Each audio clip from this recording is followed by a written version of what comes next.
Hi everyone, if you can hear me, I'm not too sure um, whether this is working or not, but if you can hear me, just pop a comment in the comments section. If you can hear me, just let me know. This is my first time doing this in a long time, so um, bear with me. I'll probably have to wait for a little bit for some folks to turn up, or I'm not too sure. I'll just give it a few minutes just in case more people want to come along. I don't know what the turnout is going to be like, but we'll see how it goes. Um, but yeah, the 12th of December, I believe, now would make Chasing Christmas 3 years old, I think it is. I can't believe now that it's actually been that long. It's probably the first full length book I completed, and it's getting there. I probably need to write a sequel for it, but it's, time constraints getting around to everything, of course. Thank you. um,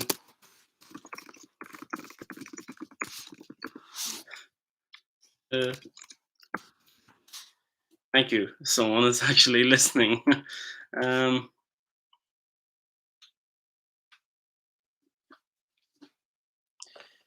but yeah, if you didn't know, you can actually get a full book of Chasing Christmas with paperback edition. Maybe before Christmas, I have some left over. I might give some away actually. So if you're not on my actual mailing list, maybe it's a good time to sign up. I might be giving a few extra copies, signed copies away before Christmas. Of course, I'll try um, get it to America as fast as possible. I don't know how it's going to work um, with the mailing and that and everything before Christmas, but I'll do my utmost best to get it to you wherever you are in the world by Christmas if you're on my mailing list. So if you're on my mailing list, why not? But yeah, this is my first time, so kind of help me out a small bit. If you have any questions, don't be afraid to speak up. I'll try and answer as many questions as I can, and we'll get to reading the book, and we'll try and make a party out of it. I guess uh, it's kind of a bit odd speaking to the computer to myself, so um, it feels like I'm not having a conversation with anybody. But yeah, um, so there's that. Um, in other news, if you haven't heard, I'm working tirelessly on finishing, as they say, and I hope to have it out by January at the latest for all the folks who are in love with that story. And I'm also finishing the last round of the proofreading for How I Live Now before I send it off to one of my editors. And I hope to have that out just after the new year as well. So there's quite a few books coming. And the aim is to have Dumbstruck Part 3, which I know there's quite a few people who like that story. Um, I'm hoping to have it done by Christmas, but I can't exactly say whether I'll have it released by Christmas. But um, there is definitely a hockey match taking place in the third game. Oh, sorry, in the third book of the series, and I'm still kind of learning the ins and outs of hockey. But I'm pretty confident that it's going to be a good book, and I can't wait to share it with you all. So we'll just give it another couple of minutes, and then I'll start the first chapter of this. It's a hefty book, all right, but I guess we'll only know when we start it.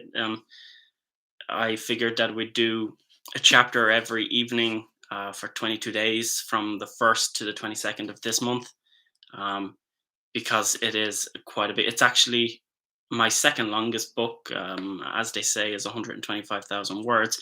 And this one works out to just 100,000 words before I added all the extra adjustments to it and whatnot. But Yeah, it's definitely one of my longer ones, and it's going to take some time to get through.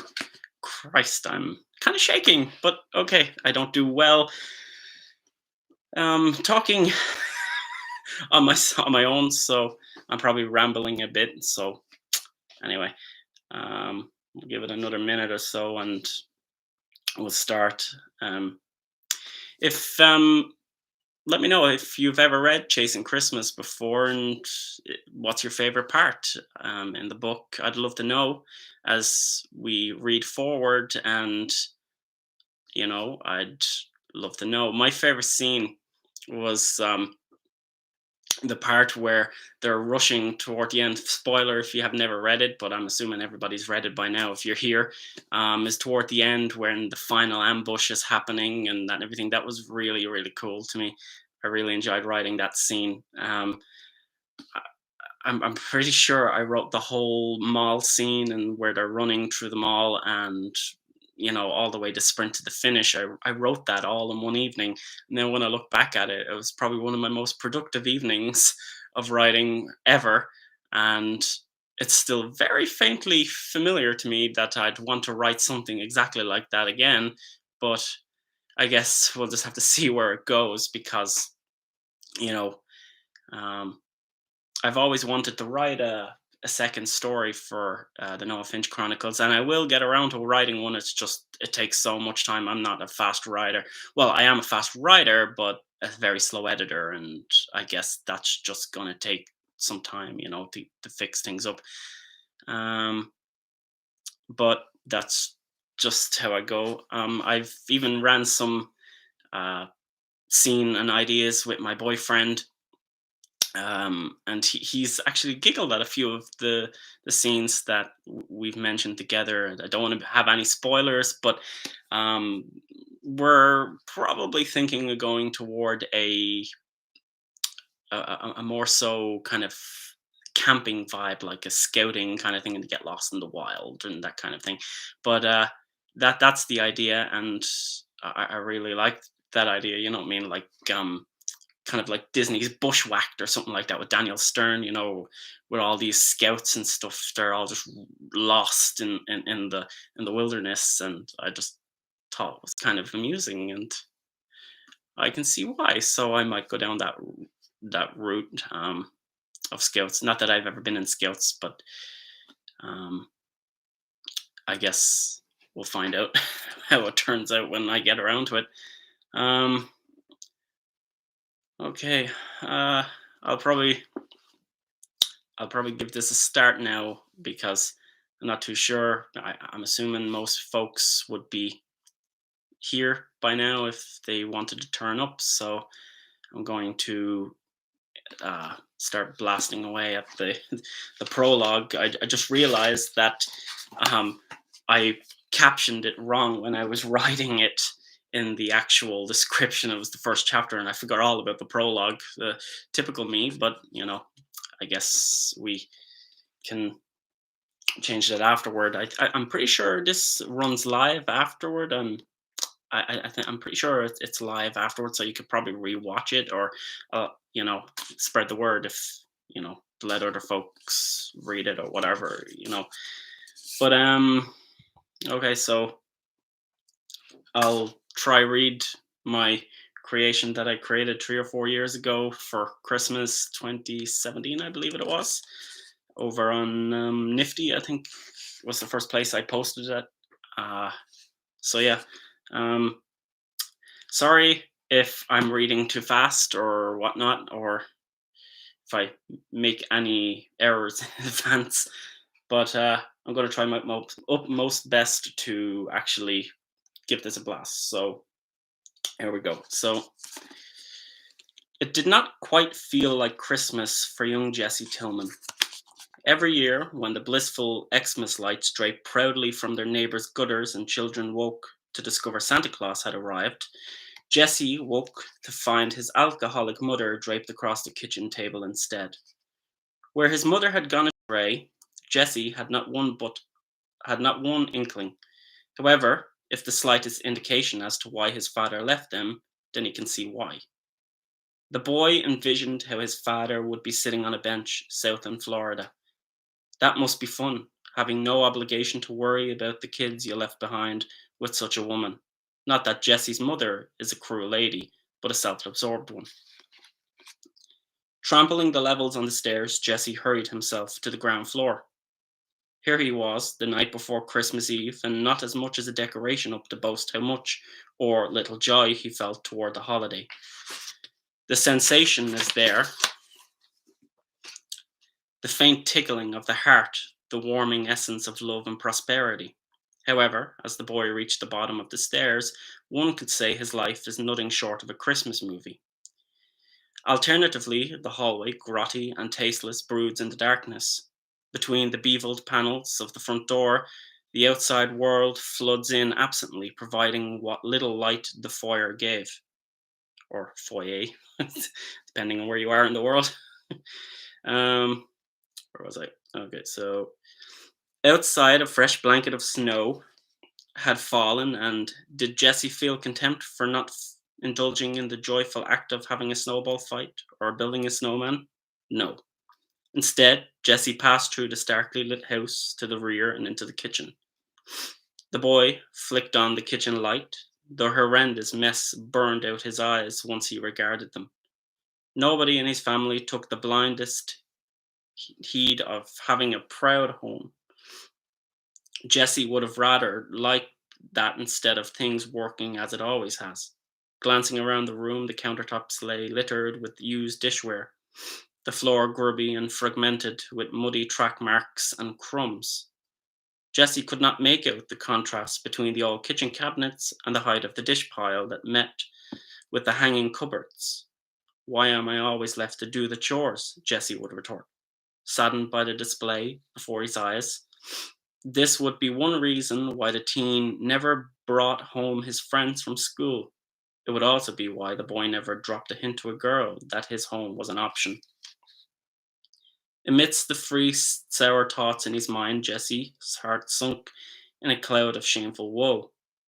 Moping around the table, the boy set the chairs right, except Jesse knew it was no good. Just look at the surroundings. With a mother who doesn't care about her children and is always out drinking at the bar, Jessie often wonders why he stays. When she comes home, she does nothing other than sleep. Jessie reflects, can she really be called my mother? And his sister, who brushes our little bird off like it were a plague every time Jessie tried to communicate with her. The family Jessie had been born into had been none other than a debauchery, an unfortunate soul trapped in an impoverished body. Jessie is not a mean spirited person at heart. The boy knows how to be a gentleman, but the two women he seeks affection from in his life never seem to show any. Shuffling his way to the pantry, the boy pulled a drawstring for the light and looked around at the contents on the shelves. Nothing worth cooking, Jessie rebuked. If it weren't for the boy and his annual trips to the store with money he'd get from the guy down at the junkyard for acquiring scrap metal, then he'd have no food to feed himself. Only Jesse's heart is bigger than his brain, and even though his family is broken, he never gives up hope that one day things will return to normal. That is, if there was a normal to begin with. You see, Jesse can't remember a time where there was something regular to look forward to. All the teenager had known since he first learned to walk is his mother boozing up, disappearing for long periods of time before finding her passed out somewhere within the vicinity of the house. One night, many years ago, when his mother came home at 4 o'clock in the morning, she had been drinking heavily, of course, downing shot after shot of vodka before getting it on with a local, only to fall through the door, managing to make her way to the toilet to upchuck her entire menu of the evening, to which her son, being the soft natured boy he comes to comfort her. Rather grouchily, the mother hit him, and that was the first time she had ever done so. Some people are beyond repair, but Jesse did not believe that. The youngster assumed that if he tried hard enough, loved enough, and on occasion gave his mother what she wanted, in the form of alcohol, of course, then she'd love him. Except after the beating Jesse received that night, many years ago, his mother crawled into his bed and slept until 2 in the afternoon the next day. Jesse never entirely forgot how cold and alone he felt that night many years ago. Stepping away from the pantry and switching off the light, the boy made his way to a food cupboard and opened it. Like a desolate land, a bag of sugar, some canned goods past their best by date, and a pot of instant noodles lay on the ledges above him. Being the food being the good Samaritan he is, Jesse boiled the kettle and poured the hot water into the beaker. Even though the kid was hungry, Jesse carefully plodded along the narrow passage in the hallway, climbed the levels to the second floor, and stood patiently outside his sister's bedroom. Just one thank you, that's all I needed. His sister had told him many times never to enter her room under any circumstances, and that if Jessie so desperately needed her, that the reason better be a leg hanging off type of deal. The door opened, and in the frame a pretty blonde girl about 18 stared skeptically back. What do you want, perv? Jamie added. Jessie did not speak, and this infuriated Jamie further. The girl could never understand how her little brother could be born so stupid as to not talk when you were promptly spoken to. Alternatively, the reason as to why Jesse never spoke when he saw his sister was the fact that he was afraid of her, yet at the same time, she was family. Occasionally, the thought ran through Jesse's head that his sister was a younger version of his mother. That could be why the boy tried to please both of them. Yet something deep down told him that his sister was a safer bet than his mother. If he could win Jamie's acceptance, and for once in his life, then he'd feel loved. Jesse held out the noodles to his sister, and she balked at the sight. Are you kidding? Do you know how many calories are in that? She'd scornfully protest. However, seeing the resignation on poor Jessie's face, Jamie sighed reluctantly and tore the instant noodles abruptly from her younger brother's hands before slamming the door in his face. She was kinder than usual, Jessie contemplated. Descending the stairs, Jesse made his way to the back to the kitchen sink. The teenager looked over at the stack of plates and glumly accepted his fate. Nobody will ever love me in this family. Christmas will be here and gone, and seeing everybody so happy is just not fair. It was true, nobody valued Jesse, and on occasion he acted out to get people to notice him. Sometimes the teen hopped on and off of trains and to and from the city to get away from the mundane life experiences at home. Everybody sees when you're a latchkey kid. Jesse knew this. All of his neighbors understood this, but nobody was willing to help. On occasion, Jesse gets into fistfights over feuds or, in some instances, for money. Just last week, the teenager spray painted an entire boxcar down at the train tracks. Talented Jesse is, but nobody is willing to give him a chance in life. On the carriage, he'd write, Who are we without compassion? There is a fine line between losing your shit and when you've had enough, and for Jesse, he'd had enough. The only true friend, the only friend Jesse has is Paul, a troubled kid from a foster family on the other side of the tracks, but he's nothing like Jesse. Sometimes all we have is ourselves, and Jesse understands this. Short of breath, the youngster pops on his coat and pulls on his beanie before heading out into the backyard. The cold December air is crisp, the moonlight glitters reflectively across pale snow, and a strained ghost of melancholy leaves Jesse's mouth. Shutting the door, gentle and controlled, the boy trudges through the snow dune and into the center of the garden. Jesse looks up. The stars are so pretty in the sky. Then the teenager reflects deeply and remembers that something so beautiful is also sad. The faint shimmering of the stars billions of light years away have already died. That recognition sours the boy's mood. Nothing is as it ever seems, and nothing will ever be. Jesse concludes that he'd rather be out in the cold in subpar temperatures than be inside. The backyard has always been his favorite place. It's like a little piece of oasis without ever having to leave home. Only now that winter has arrived, the backyard is no longer the ideal place to hang out, not unless you want to die from hypothermia.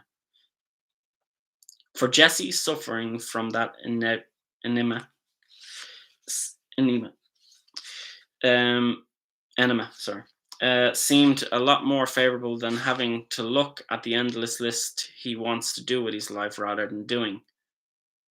The Tillman yard is small, like many houses on the block, made of wood and brick. The house predates to the mid 1920s. The construction is a balloon framed with Victorian architecture touches. Jesse has always considered the small house at the end of the street to be his home. The small, dilapidated shed in the rear corner of the yard, one belonging to his mother's ex, had left the small structure for Jesse as a hangout to get away from the girls. Jesse likes that man. Too bad he never stuck around. Nobody ever does. Like the house, the yard could use some TLC. A broken lawn chair, a couple of worn tires, and an old dryer and other commodities that once served the purpose had found their way out to the yard. If the shed did not leak or was in better condition as to not warrant it from falling down, Jesse would sleep in the structure. Letting out a tired sigh, the boy locked eyes on a hockey stick. Lifting his legs highly with the accumulation that had amounted in his backyard, he made his way to the extruding stick from the snow that leaned against the neighbor's fence. His friend Paul had given him the hockey stick 2 years previously, when Jesse expressed an interest in the sport. Since then, the teen had slid across the frozen body of water relentlessly on the frozen lake in the park with the hope that he will be able to buy himself a proper set of skates, if he sells enough scrap metal to the junkyard vendor. Hello, Christopher. It's nice to have you. Um, Retrieving the hockey stick, Jesse swipes away the small offering of buildup on the top of the butt and holds it in his hand. Shaking away flakes of snow, using his gloveless hand, he swats away the beads of diamonds left behind until the point his hand turns to red raw from the cold. Out of boredom, Jesse begins to trace an irregular and unprepared doodle in the snow. After a bit of time, Jesse concludes that he has had it with his good-for-nothing doodling. Thinking back to when his sister took the instant noodles off him, Jesse wished he could have just been selfish and taken the food for himself. Now he'll go to bed hungry, because, after all, there is no other food in the process, not unless he fancies eating food best past their expiration date.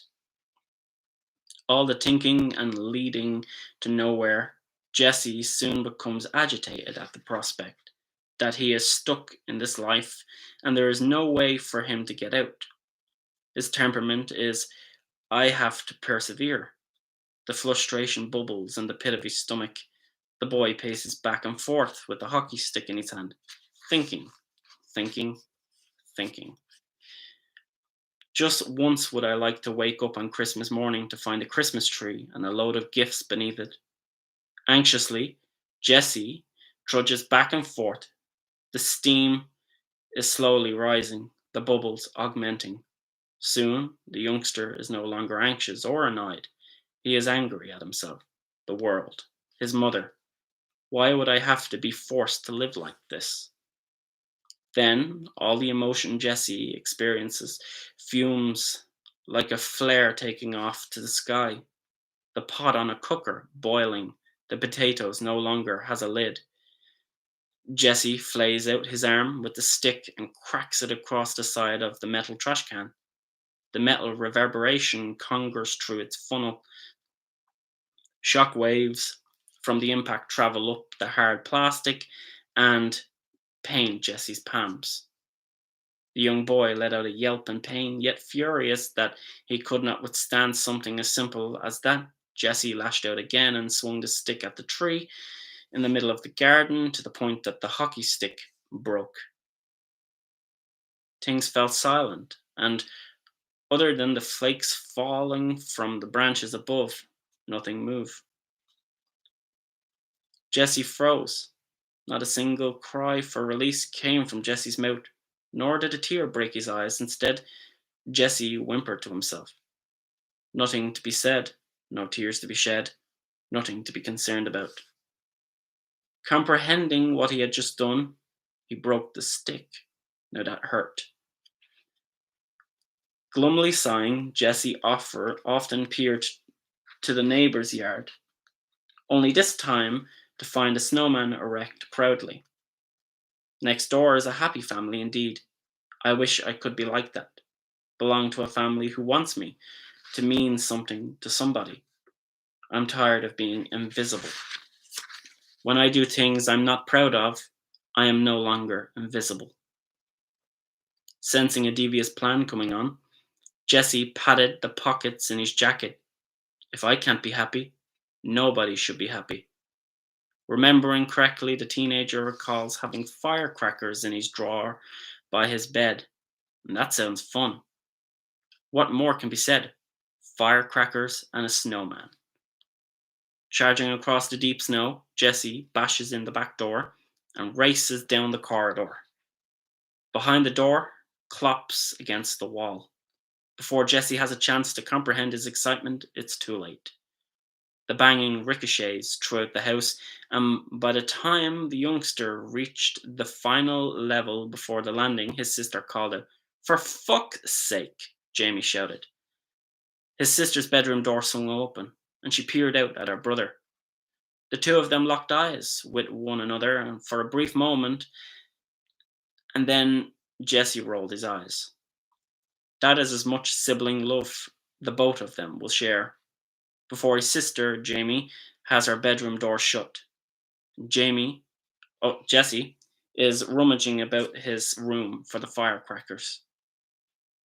Glancing around his room, his bed lays distraught, unmade, and all the sheets rolled into a ball in the center of the mattress. Closely spewing about on the floor, and a dank, manly, musky smell gloats in the air. He races to the nightstand beside his bed, yanks it open, and plunges his hand in on top of an unassorted mess. Stifling through the handful of condoms he got in sex education, some childhood drawings, and some other non-essentials, Jesse uncovers 2 firecrackers amongst all other cluster. Plucking up the lighter on his dresser, Jesse raced down the stairs and back into the yard. Adrenaline is already rushing through his veins, with the scenario of blowing off the head from the snowman.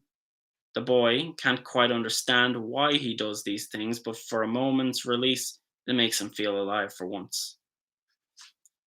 Tearing a ragged tire away from the side of the shed, Jesse props it against the fence of the neighbors next door, places one foot on the roof of the solid rubber, and clambers over.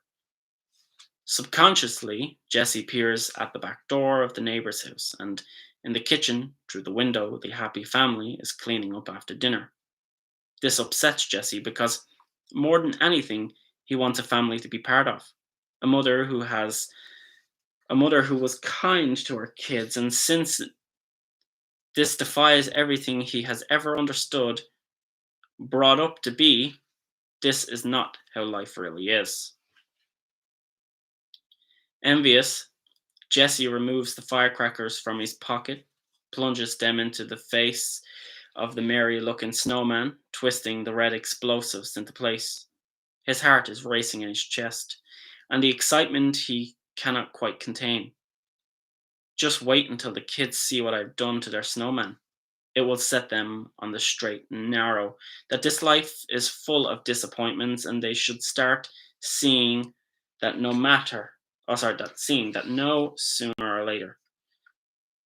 With a heavy heart, Jesse glanced back at the window and the eyes, the family. They look so happy and content in one another's company. Imagining family in one place like that makes the boy shudder with a repulse. He'd given it all but 1 minute before someone strangles another to death. Letting a tear loose, the boy rubs his numbing fingers together and lets out a sigh. A spark of courage erupts in his heart, and Jesse quickly ignites the fuse. Dashing over the snowdrifts, Jesse sheds like a panther, holding his hands out and hoists himself over the fence as quick as he can and turns around just as the head of the snowman pops. A loud crackle burst from the top boulder, and the tiniest of sparks zoom in size as the flying shrapnel of snow explodes outwards. The stimulation or the exhilaration of the moment scaled off the chart, and a devilish grin bestowed young Jesse's face. That was cool, Jesse levied. Following his moment of triumph, the porch light came on and flooded the surrounding yard and the adjacent properties either side. Fear of being caught, Jesse ran pell-mell toward the back door, spun around, and shoved it closed. Jesse propped his back to the wooden structure, letting loose ragged pants as the inside of his chest pummeled. A proudness brewed in his chest. For the first time all day, he felt alive. The teenager cracked a smile, savoring the glory of his personal war, except a voice carried out from outside. Jesse, come out. I know it was you, a woman's voice shouted. Leaning slightly to the left, Jesse could just make out a figure standing at the fence outside in the garden. A moment of silence took hold between the two counterparts, and then the woman spoke again. If I see you on my property again, next time I call the police, the woman assured, before stepping away from the divide and making her way back inside a warm and lovely home. Jesse bent toward the window. The floodlight out back switched off, and the enjoyment the kid felt for a moment dwindled. The fire for this situation burned out, while the smile that once was on Jesse Tillman's face faded. Everyone is entirely different from the youngster. Jesse knows this, never forgets it, and loathes it. The boy looks around the messy interior of the kitchen and concludes that he should clean up. Nothing else to do, nothing important to do. Reluctantly, Jesse steps away from the door and sees the chore of cleaning and distraction from his everyday troubles. Not because he wants to do it, but because it's the only thing he has. Deep down, a part of him wants to remain normal without getting into trouble all the time. And if this is a task that he can do that does not get him in trouble, and he wants to try, at least be ordinary. Plucking up the bin from the corner, Jesse proceeds to empty the spoiled food from the plates around the sink until an empty trash bag has been filled. The boy moves onto washing the dishes carefully. Jesse removes plate by plate, making sure the delicate layers don't topple. As he waits for the kettle to boil, Jesse puts a modest setting in the sink, then pours the hot water in on top of the dirty plates, tosses a sponge, and goes to work. Without thinking or realizing, Jesse scalds his hands and retracts them in pain. He doesn't say anything. He just accepts his mistake, and adds cold water, carries on as if nothing happened. Later in the evening, the teenager sweeps the kitchen floor, empties an ashtray, cracks open a window to diffuse the smell of the unattended washed laundry that had been left in the washer all day. The musty smell coming from the garments sickened him that he decided to spend another wash and wait for the cleanse to be finished. Jesse sits at the table passing the time, surfing the internet on his phone, because he knows his mother is not reliable and she won't do laundry. When the clothes are done, Jesse switches the things from the washer to the dryer before retiring for the night. On the way out the door, the boy flips the switch for the kitchen light, plots the stairs hungrier than he was before, and into his bedroom. The boy shuts his door for privacy and protection, draws up a chair and wedges it beneath the handle, and crawls onto his bed. Unraveling the ball of blankets, Jesse covers himself, fully clothed. only removing his stocking cap and jacket. You never tell when Mom will go berserk. Not that Jesse wanted to take a chance, but in such a case, why risk it? It's not every day his mother is violent, but all it takes is that one time, and things can go terribly downhill from there on in. Jesse reflects on his day, laying on his back, looking up at the ceiling that seems to be falling toward him. The darkness succumbs to Jesse, yet the boisterous entry of his mother downstairs rattles the house. The coat rack at the door has been knocked over for the millionth time. The boy wishes, just for once, that his mother would come home in a sober manner. When he sees people who are all perfect and have everything they ever want, Jesse wishes he could be them, that he could trade places and never look back. Uncomfortable, the boy sits up in bed, glances at the door, unsure if his mother is going to be looking for money or wants to annoy or pester him. The boy is relieved when he hears the front door shutting, and from what he can assume is that his mother has passed out on the couch downstairs. Reaching into his hoodie pocket, he tosses the lighter on the bedside stand and waits for sleep to take him. When that is, nobody will know, but sometimes Jesse wishes that when he closes his eyes, that he'd be 15 no longer. Okay, I'll take a little break. So how are we going? How's it going, Ethan? Welcome to the chat. Just take a minute, grab a drink. Oddly, that whole new chapter, when I wrote that chapter of Jesse, it was added after the original story had been written. I just thought I'd, you know, drop a few little bits and bobs there. When I wrote the newest part of that, the prologue, I decided I wanted to show a little bit more of the actual bully's perspective, who taunted the rest of the boys throughout the entire story.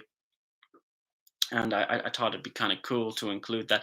I remember my editor, Larry, who looks over most of my stuff, he said it was a very depressing opening to the story compared to what you originally had the last time. And yeah, I kind of agree in that retrospect, but I thought it was kind of, you know, a nice setter upper so that you could see that the Yountville wasn't always that horrible of a person. And I think it kind of opened the eyes up for the rest of the story, because once you get to know a Finch, everything is kind of peachy, and the family is kind of a little bit modeled after my family a small bit. Usually, when we get together, we have these weird and wild, just cluster of people, and everybody's always loud and boisterous, and it's just a great atmosphere. But I wanted to kind of play like a homage to like all the Christmas movies that I grew up with. You know, like, you know, Chevy Chase and the National Lampoon's thing where he cuts the newel post off the banisters and the houses always look perfect. And I know that's not like a good outlook to have, that everything should be perfect, but I just wanted to play that homage that everything was like perfect, and they had like the perfect like McMansion house or whatever you call it in America. I think it's a McMansion. Um, but that was kind of the way about it, and the whole aspect then of the story where, you know, Elijah and he gets kidnapped and whatnot. Um, Spoiler if you haven't actually read the full book. I should have said that beforehand. But yeah, when he gets kidnapped, that whole section, I was like, I was just going to write a whole story of the two of them falling in love in the house. And then I was like, what happens if Elijah got kidnapped? And I was like, that sounds like a very interesting idea. I'll just keep running with it. And it just turned out that way. And that's just how it happened. And uh, that's how Chasing Christmas came about. Second. Mm.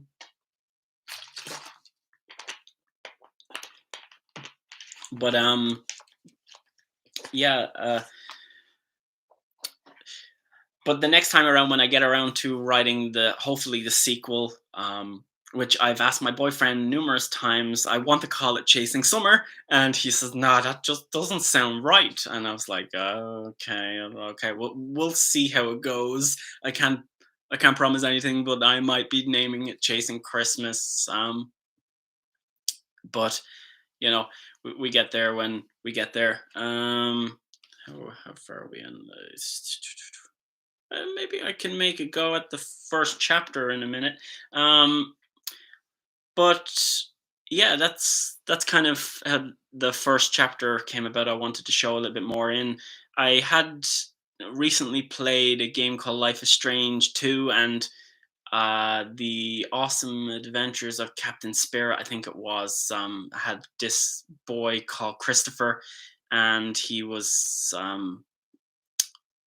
he his mother had recently died in the in the story, and his father was still grieving. He hadn't had time to breathe, and the father was kind of very absent from the day-to-day life, so the uncle always felt like he was kind of on his own.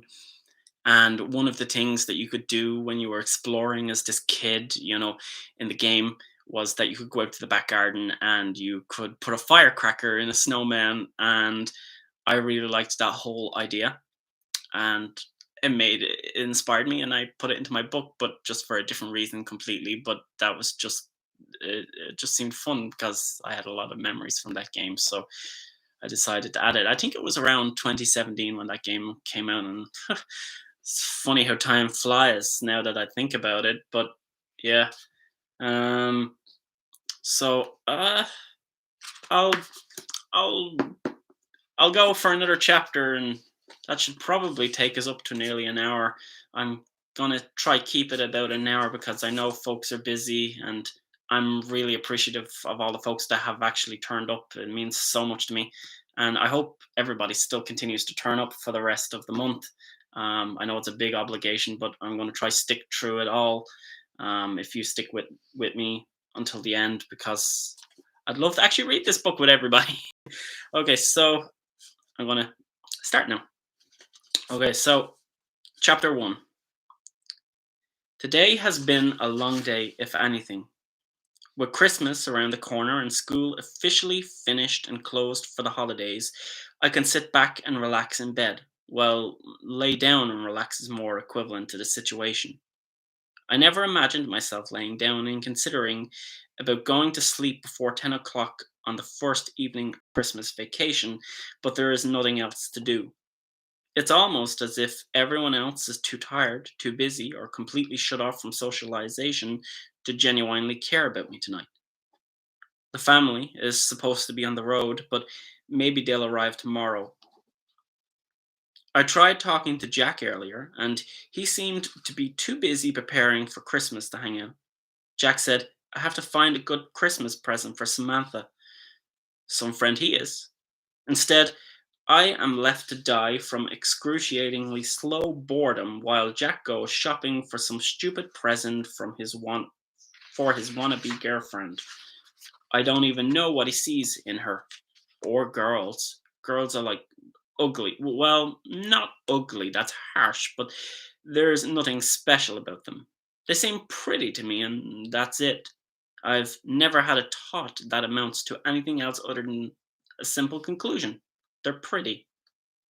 Come tomorrow, the entire house will be brimming with the jolliest of the jolliest this side of the nut house. The family will have arrived from New York. That's if they're not already on the way.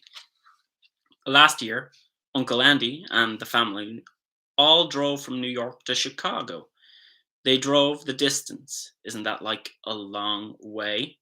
I recall Dad saying it took about 12 hours or so to drive it once, and he swore he'd never drive it again, especially around Christmas time. They could have taken a plane, but no, it's a family tradition for the entire kindred to assemble at our house for the holidays the old fashioned way, I guess. Even more so since Grandad died. Everyone has been putting in the extra effort for the holidays for Grandma. The thought of tomorrow is saddening yet exciting. I'll have to give up the privacy of my bedroom.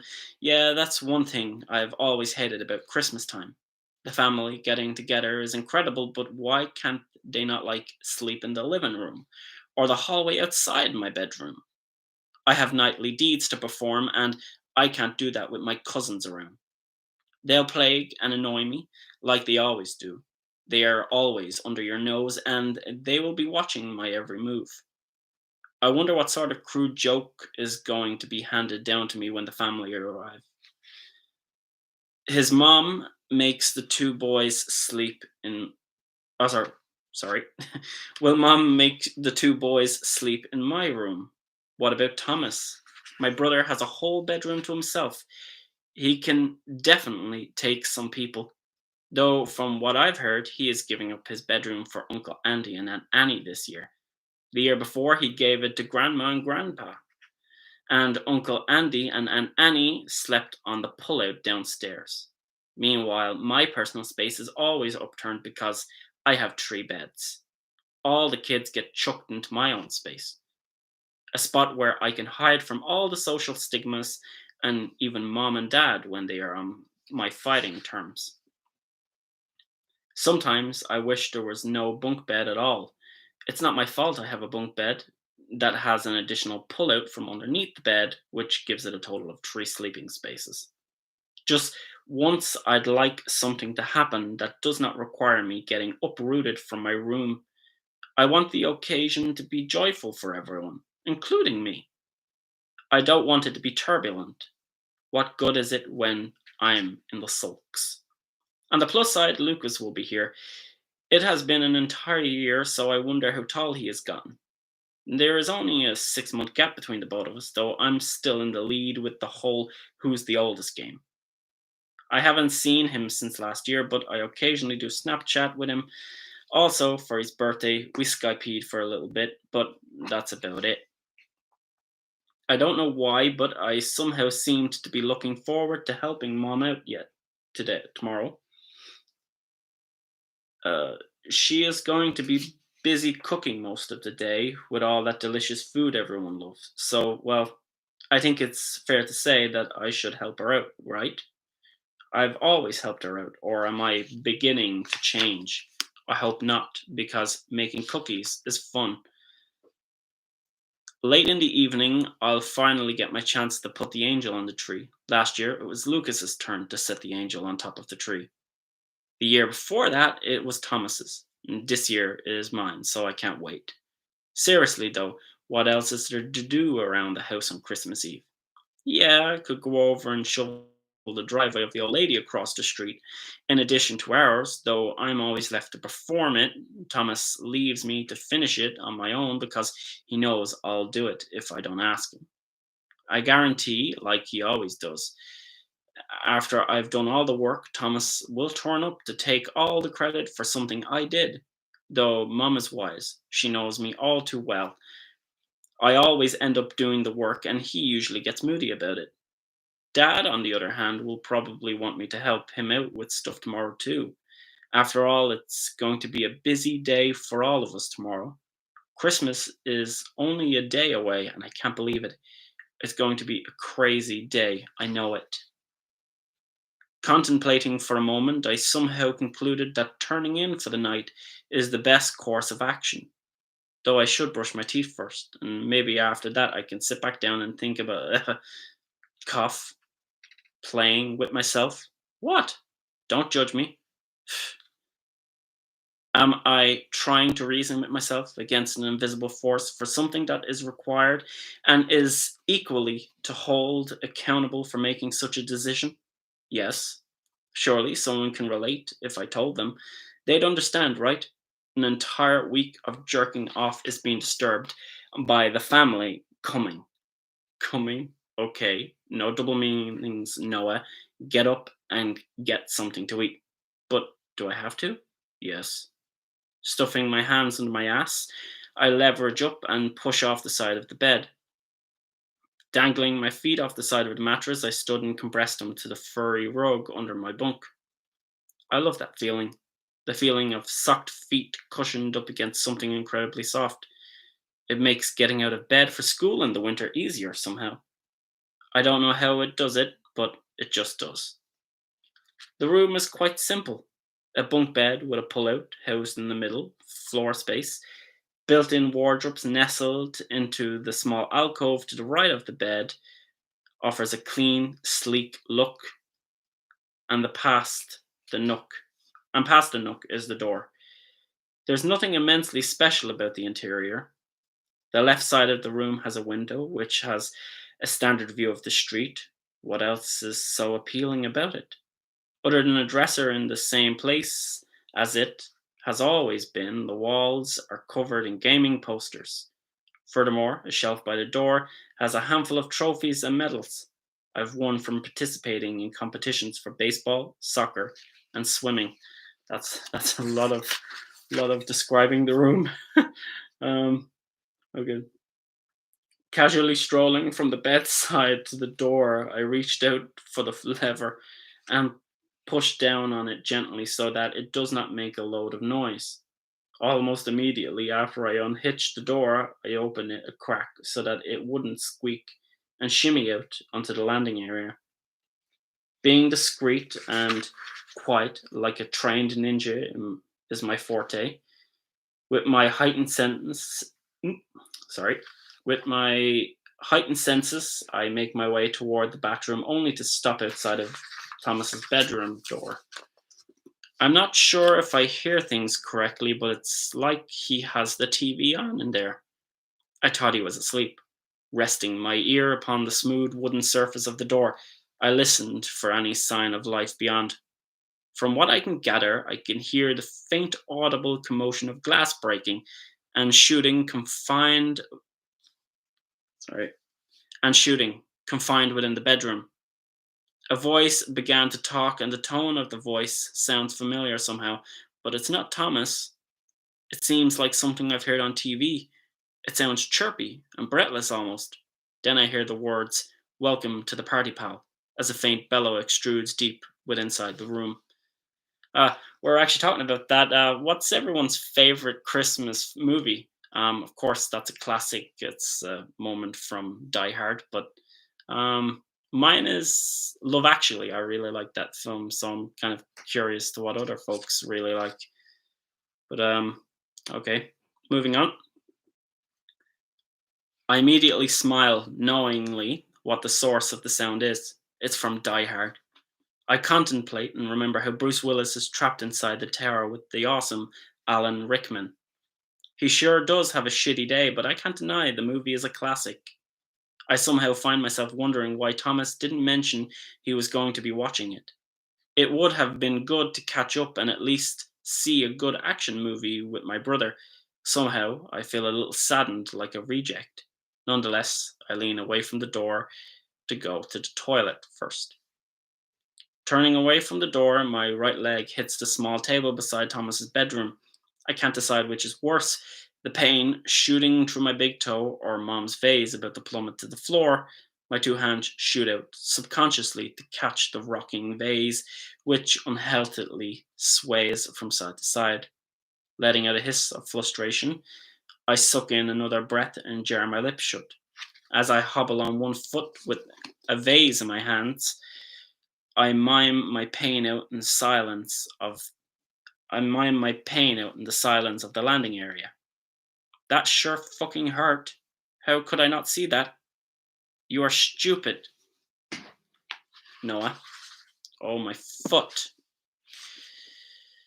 Getting a grip on the pain chart, I set the vase back down on the end table and walk with my throbbing toe toward the bathroom. The evening chill is freshly present in the air. The sensation reminds me of when I'd usually step out of bed first thing in the morning, that is, if I manage even to get up at all. Countless times have I crawled out of bed and hesitated at the side of the mattress, deciding if it's worth getting up or not, only to flop back over, pulling the blankets high above my bed with a grumble. Above my head. Sorry. Standing in front of the toilet and leaning forward, I pluck up the toilet lid and set it back. Keeping my eyes fixated on the toilet roll dispenser beside the toilet bowl, I took my hand into the front of my dazzle shorts I have on and shoved them down until my ball sack is resting uncomfortably yet tolerably on the elastic band of the shorts. Gripping my flaccid penis gently in my fingers, I pointed towards the bowl and push so that the sphincter can open. A second later, a golden color liquid spurts out the tip of my dick and makes a dank hollow rumble as it hits the end of the toilet. I feel relief as I empty my bladder. Yet at the same time, I feel like I have been forgotten about because the house is so unnaturally quiet. Mom is presumably in bed at this time. Dad is presumably working downstairs in the office, and my brother is undoubtedly enjoying the last night of freedom because I'm sure I know I am. Sigh. Glancing down, pressure of the urine turns to a gentle trickle as I begin to turn out the water. Oh, as I begin to run out of the water to fuel the dam. A moment later, I jiggle myself free from any premature dribbles. I know all too well about these repercussions. When I was in fourth grade, I forgot to shake after I used the urinal. Later that day, I had to contend with a damp patch in the front of my underwear because I forgot to shake. That was the most uncomfortable sensation I have ever felt. Even though it was hidden beneath the pants I had on, I still can't help but feel a little ashamed because I had practically pissed myself. Glancing down at my shriveled boyhood, crumpled and relatively hairless scrotum, I traced my fingers through the soft peach fuzz of my pubic mound, feeling and wishing for any new addition of hairs. It's been taking a lot longer than I expected to grow the hairs. I have heard that everyone else is getting them, but somehow, where is mine? Did they like run away or something when they figured out that I have weird feelings about boys in my grade? Pushing down the release valve on the back of the cistern, I flushed the toilet and started the time consuming process of brushing my teeth. Once finished, I propped the light off and snuck back across the dimly lit landing to my bedroom. Shutting the door behind me, I slowly turned around and looked at the mirror on the back of my bedroom door. A tin silhouette glanced back at me, a slender one too. Reaching down to the small lump which has come to surface in my dazzle shorts, I start to rub the front of the shorts to bring about an erection. I'm not even thinking what I'm doing, I'm just doing. It's just a sensation of my palm running across the tip of my dick makes me want to take my hardened member out and pound away to inappropriate thoughts. Um, the fabric is adding some stimulation that is exciting me further, and it's getting to the point that I want to take it out and go to work. Deciding that I can't contain the horniness any further, I drop my shorts and step out of them, immediately followed by the doffing of my t shirt, then shredding of my underwear.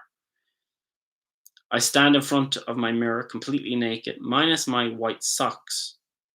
And pushing my semi erect penis up and down in my hand, I toyed with it until it got hard. I somehow felt even more excited looking at myself in the reflective glass more so than I did thinking about someone.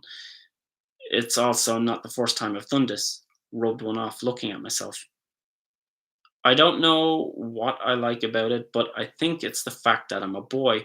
Maybe I'm not sure. Perhaps it's some deep rooted coping mechanism that's built into my mainframe to love thyself, some shit like that. Pulling the skin on my dick backwards and forwards, I started to feel the wonderful effects of jerking off. I could feel the familiar stirring in my balls. With each stroke, I felt myself drawing closer to the point of no return. Though something felt different about wanking in front of the reflective surface this time. I have the sudden overwhelming urge to kiss myself in the mirror. Is that weird? Maybe so. Only I can't help it. The moment is so hot, and I think I look hot, and with that, I lean in and place my puffy lips on the cold glass and make out with the figure in the looking glass. I, of course, knew that there was nobody there, but it was turning me on even more. With each kiss I gave to the glass, I found myself imagining it was another boy, a boy like me. I quickened my pace and the motion of the piston pump, and after a couple of ragged breaths and gayish slurs that I wouldn't want anyone to ever hear, I came. With a little grunt, it happened. Three small squirts of my white concoction shot out of the tip and onto the mirror before turning to a watery milk substance and dribbling instead of shooting. I somehow felt a sense of ecstasy take hold of my young body as I pulled back the spent foreskin and examining.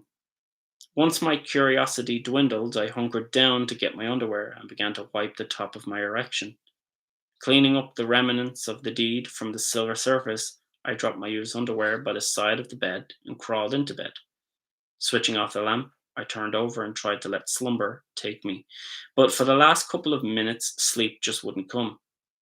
I somehow liked looking at myself in the mirror. Does that mean I'm gay? I questioned. I wasn't exactly sure, but I felt the effects of sleeping brewing, and I decided to leave it since my brain is beginning to get sleepy. So that's the end of that chapter.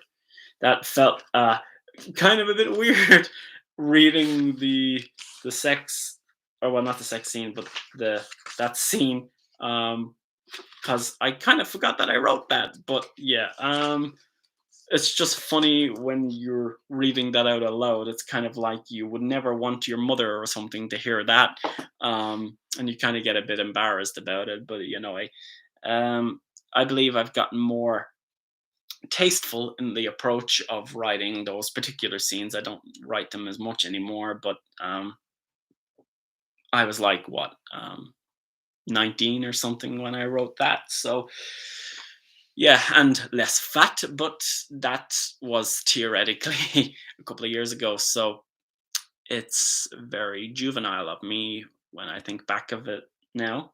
Um, but yeah, so I think I'll probably call that an evening with my two chapters. I hope you enjoyed that little live stream. I'm not too sure. Let me know if you liked it. I enjoyed reading it for you, and I'll set a link up um, for tomorrow's live stream um, somewhere in the description of my bio. You're probably best looking in my link tree or my website. I'll have it there for folks if you are still interested in turning up for the next two chapters. It looks like in about an hour, depending. Most of my chapters are around 2,000, 3,000 words. Well, now 2,000 words, but it looks like I might be able to comfortably squeeze in about two chapters. So we'll see how it goes. Um, but yeah, so yeah, this has been definitely interesting. Um, it's like 11 o'clock here now, so it's been a long day, and I can't wait to go snooze so that I can get back to some writing tomorrow morning. Um, as I said, I've been working on As They Say, and that's taking up a lot of my time and how I live now. So they're what I'm working on a lot at the moment.